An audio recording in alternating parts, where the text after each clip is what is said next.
Hello friends, welcome to AMC facts. Mahabharatam episode 3 ముందు భాగంలో మనం భీష్ముడు, విచిత్ర వీర్యుడు ఇంకా సాల్వుడు ఈ ముగ్గురు కూడా అంబాదేవిని వివాహం ఆడడానికి ఒప్పుకోలేదు అని విన్నాం. అయితే ఈ అవమానాలన్నింటినీ భరించలేక అంబాదేవి హస్తినాపురం నుండి వెళ్లిపోయింది. అటు నుండి అటే మునుల వద్దకు వెళ్లి తన వివాహం జరగకపోవడానికి ముఖ్య కారణమైన భీష్ముడిపై పగ తీర్చుకోవాలంటూ చెప్పింది.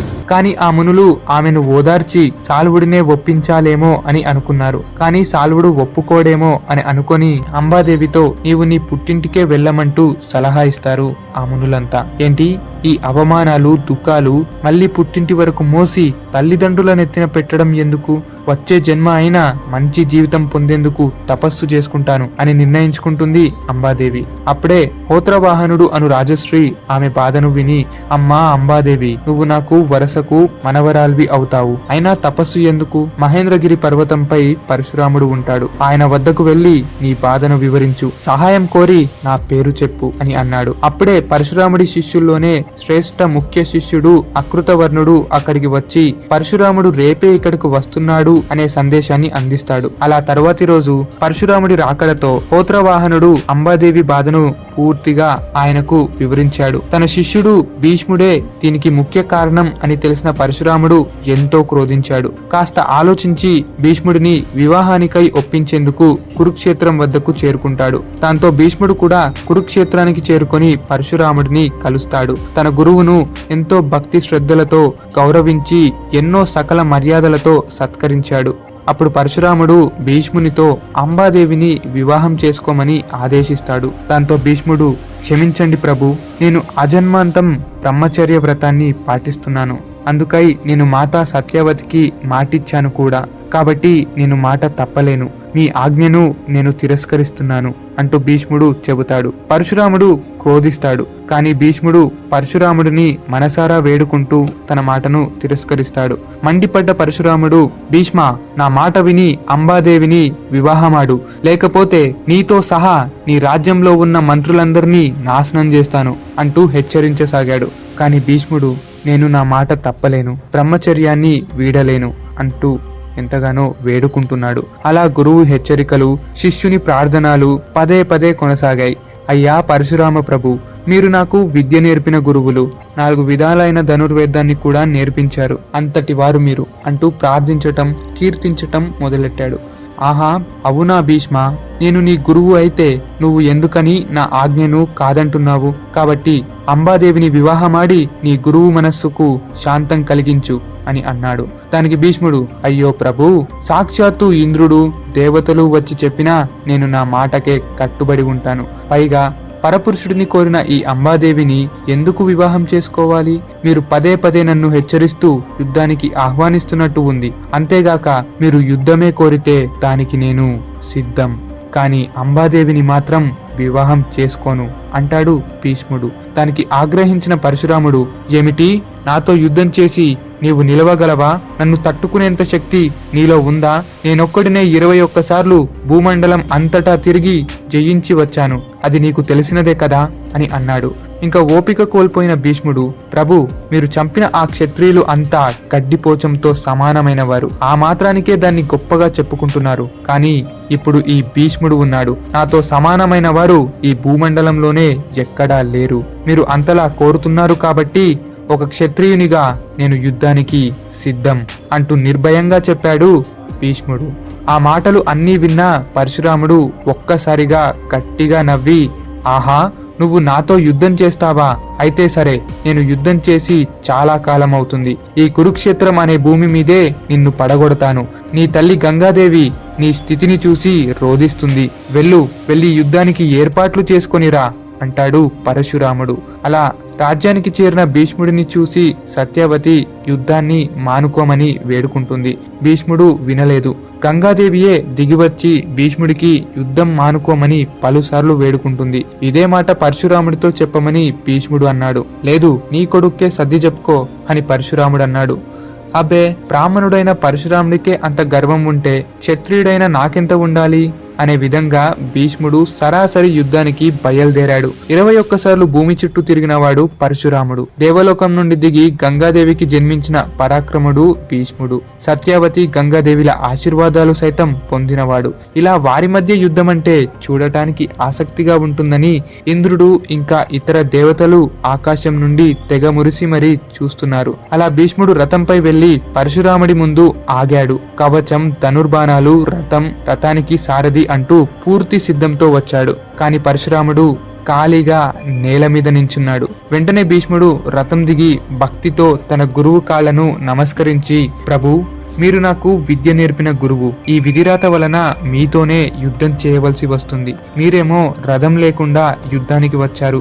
గుర్రాలు, కవచాలు ఇంకా సారథి ఇవి లేకుండా యుద్ధం ఎలా? మీరు కూడా యుద్ధ ధర్మంతో కవచాన్ని ధరించండి, సారథితో రథంపై కనబడండి, అప్పుడే మీతో యుద్ధం చేస్తాను అని భీష్ముడు ఎంతో భక్తితో పలుసార్లు పరశురాముడిని మొక్కుతాడు. దానికి పరశురాముడు గట్టిగా నవ్వి, ఓ ప్రియ శిష్య భీష్మ, ఈ నేలే నా రథం, నేను నేర్చిన వేదాలే నా గుర్రాలు, ఇక్కడ వేచే గాలే నా సారథి, వేదమూర్తులైన గాయత్రి, సావిత్రి, సరస్వతులే నా కవచాలు. అందుకని నీవు నా గురించి దిగులు చెందకు అని అన్నాడు పరశురాముడు. అలా అన్న వెంటనే భీష్ముడి మనోనేత్రాలకు పరశురాముడు ఒక మహిమాన్విత రథంపై ఉన్నట్టుగా కనబడ్డాడు. ఆ రథం నగరమంతా వ్యాపిస్తున్నట్టుగా, అలాగే అందులో ఎన్నో అస్త్రశస్త్రాలు ఉన్నట్టుగా, దివ్యమైన గుర్రాలు మెరుస్తూ తన ప్రియ శిష్యుడు అకృతావర్ణుడు రథసారథ్యం చేస్తున్నట్టు కనిపించాయి. భీష్ముడు తన గురువును మరోసారి నమస్కరించి తన రథం ఎక్కాడు. అలా గురు శిష్యుల యుద్ధం మొదలయ్యింది. భీకరంగా ఒకరిపై ఒకరు అస్త్రశస్త్రాల వర్షాన్ని కురిపించారు. వారి యుద్ధానికి తిరుగులేదు. వాడని ఆయుధమంటూ మిగల్లేదు. రోజులు నిమిషాల్లా గడిచిపోయాయి. కాని యుద్ధం మాత్రం కొనసాగుతూనే ఉంది. తుఫాను వలె వర్షాన్ని కురిపించాడు పరశురాముడు. అగ్నిజ్వాలంతో వరుణాస్త్రాన్ని నిర్వీర్యం చేశాడు భీష్ముడు. అలా భీష్ముడు కొన్ని బాణాలు కురిపెట్టి సంధించగా అవి పరశురాముడికి తీవ్రంగా గాయం చేశాయి. పరశురాముడి శరీరమంతా రక్తం కారుతుంది. అయితే రక్తము చుక్క కారేది పరశురాముడి శరీరానికి అయితే కన్నీరు కార్చేది మాత్రం భీష్ముడే. గురువుని తన బాణాలతో గుచ్చాను అన్న బాధ ఎంతగానో కలిగింది భీష్మునికి. కానీ పరశురాముడి కోపం తీవ్ర స్థాయిలోకి చేరింది. భీష్ముడి ఛాతీపై తీవ్రమైన బాణాలను సంధించాడు. దాంతో భీష్ముడు అలా ధనస్సు పట్టి శరీరం అదుపు తప్పినట్టుగా రథంపై మూర్చబోయాడు. అయితే అలా స్పృహ తప్పి పడుతున్న భీష్ముడు స్పృహ తప్పుతూ ఒక అద్భుత దృశ్యాన్ని గమనించాడు.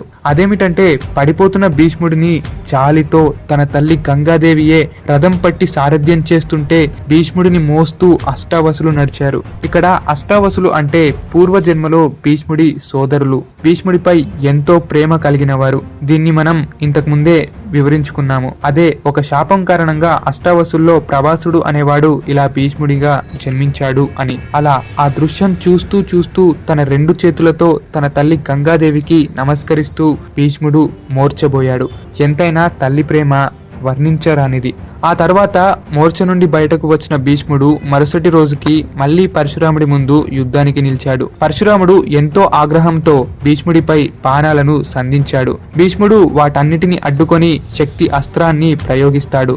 ఆ అస్త్రపు దాటికి పరశురాముడు మూర్ఛబోయాడు. వెంటనే పరశురాముడి రథసారథి తనను స్పృహ కల్పించాడు. పరశురాముడు మరింత ఆగ్రహంతో వెంటనే దివ్యాస్త్రాలతో భీష్ముడిని గాయపరిచాడు. కానీ భీష్ముడు వెంటనే వాటిని నిర్వీర్యం చేశాడు. పరశురాముడు క్రోధంతో అన్ని దివ్యాస్త్రాలే వాడుతున్నాడు. కానీ ప్రియ శిష్యుడైన భీష్ముడు కేవలం వాటిని అడ్డుకునే బాణాలు ప్రయోగించి పరశురాముడి అస్త్రశస్త్రాలన్నిటినీ నిర్వీర్యం చేస్తున్నాడు. దాంతో పరశురాముడి కోపం రెట్టింపు చెందింది. ఆ రోజు పరశురాముడు భీష్ముని చేత ప్రతి బాణాన్ని సంధించేలా చేసి అన్నిటినీ నిర్వీర్యం చేశాడు. అలా ఇక పరశురాముడితో గెలవలేమేమో అనుకున్న భీష్ముడు తిరిగి రాత్రంతా దేవతలను స్మరిస్తూ విజయం కోసం ప్రార్థించాడు. భీష్ముడు పడుకోగా కలలో అష్టావసువులు వచ్చి ప్రస్వాప అనే అస్త్రాన్ని ఇచ్చారు.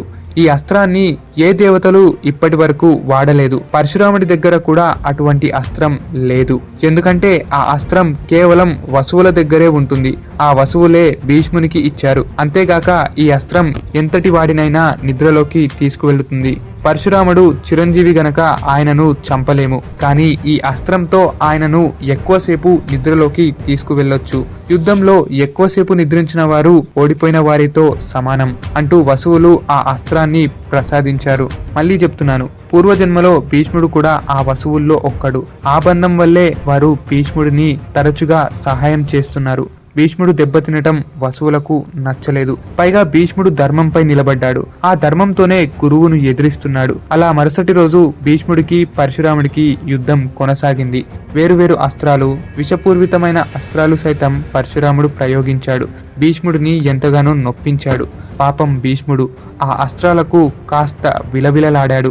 కాని అప్పటికి గురువు సంధించే ప్రతి అస్త్రమును ముక్కలు చేశాడు. పరశురాముడు అంతటి వాడే క్రోధించి వేరే అస్త్రము లేదన్నట్టు బ్రహ్మాస్త్రాన్ని సంధించాడు.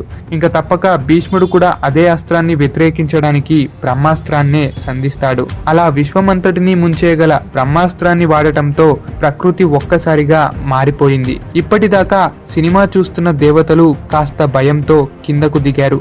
కానీ అక్కడితో భీష్ముడు ఆగలేదు. తన వద్ద ఉన్న ప్రస్వాప అను అస్త్రాన్ని స్మరించి చేతిలోకి తీసుకున్నాడు. వెంటనే నారదుడు భీష్ముడి వద్దకు వెళ్ళి, వద్దు భీష్మ, ఆ అస్త్రాన్ని వాడితే ప్రకృతి పరిణామాలే మారిపోతాయి. నీ గురువు పరశురాముడు మహాజ్ఞాని, అంతటి వారిని నువ్వు ఇలా అవమానం చేయవచ్చా అని పలు రకాలుగా నారదుడు సంధి కుదిరిస్తున్నాడు. కలలోకి వచ్చిన వసువులు కూడా ప్రత్యక్షమై, అవును భీష్మ, నారదుడు చెప్పినట్టే చేయు అని అన్నారు. అప్పుడు భీష్ముడు తన అస్త్రాన్ని కిందకు దించాడు. ఇంతటి ఘనకార్యం జరగగా పరశురాముడి తండ్రి అయిన జమదాగ్ని, అలాగే వారి తాత ముత్తాతలు కూడా దిగివచ్చి సర్ది చెప్పసాగారు. ఓ పరశురామ, నీవు బ్రాహ్మణుడివి, క్షత్రియుని వలె యుద్ధం చేస్తున్నావు. ఇక ఈ యుద్ధం మానుకో అంటూ జమదాగ్ని పరశురామునికి చెబుతాడు. కానీ పరశురాముడు వీలైతే భీష్ముడినే వెనుదిరగమను అని అంటాడు. దాంతో భీష్ముడు, ఏమిటి, నాది ధర్మం కదా, పైగా నేను క్షత్రియుడను, క్షత్రియ ధర్మంతో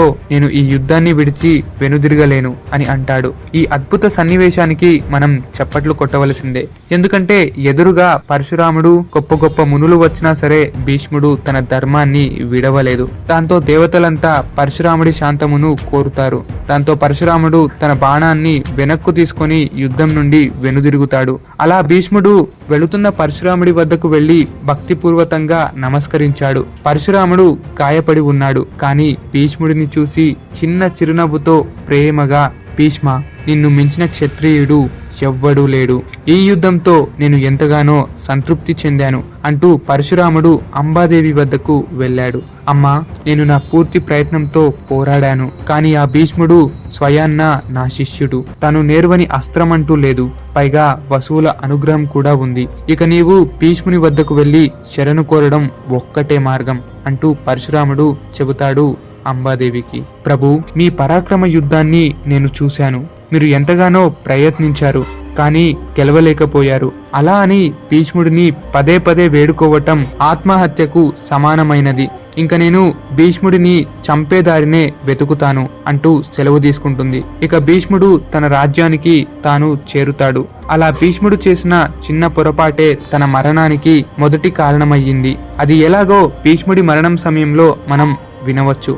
ఇక ఆ దానికంటే ముందు మీరు గనక ప్రీమియం విల్లా ప్లాట్స్ కోసం చూస్తున్నారా? అయితే ముంబై హైవే ఫేసింగ్ దగ్గర సదాశివ్పేటలో రేరా ఇంకా డిటిసిపి అప్రూవ్డ్ లేఅవుట్ అనేది అవైలబుల్ లో ఉంది. లొకేషన్ హైలైట్స్ వచ్చేసి 5 నిమిషాల్లో సంగారెడ్డిలో ఉండొచ్చు, 30 నిమిషాల్లో ఓఆర్ఆర్ దగ్గర ఉండొచ్చు, 15 నిమిషాల్లో వోక్సిన్ యూనివర్సిటీ, మరో 10 నిమిషాల్లో ఐఐటి అనగా కండి, అలాగే దగ్గరలోనే నిమ్స్ ప్రాజెక్ట్ కూడా. ఇక ప్రాజెక్ట్ హైలైట్స్ గురించి మాట్లాడుకుంటే ఇది DTCP approved and well designed layout అని చెప్పొచ్చు. అనగా వాస్తు పరంగా కూడా కట్టడం జరిగింది. Clear title and spot registration, electrical lines with street lights, underground drainage system, water connection each plot, children park with plantation, avenue plantation, 24/7 security, ఇలా ఆల్ ఫెసిలిటీస్ అనేవి ఉన్నాయి. సో దీనికోసం కాంటాక్ట్ అవ్వండి 9618570028. సో చూసారు కదా, ఈ వీడియో మీకు ఎలా అనిపించింది అనేది కామెంట్ సెక్షన్ లో తెలపండి. ఆ తర్వాత ఏమైంది అన్న మిగతా మహాభారత కథలను ముందు ఎపిసోడ్స్ లో తెలుసుకుందాం. అంతేకాకుండా ప్రతి ఎపిసోడ్ ని మిస్ అవ్వకుండా స్ట్రైట్ చూడాలనుకుంటే కామెంట్ సెక్షన్ లో ఇవ్వబడిన మహాభారతం ప్లేలిస్ట్ లింక్ ని కూడా ఓపెన్ చేయండి. మరెన్నో వీడియోస్ తో కలుద్దాం. See you soon again.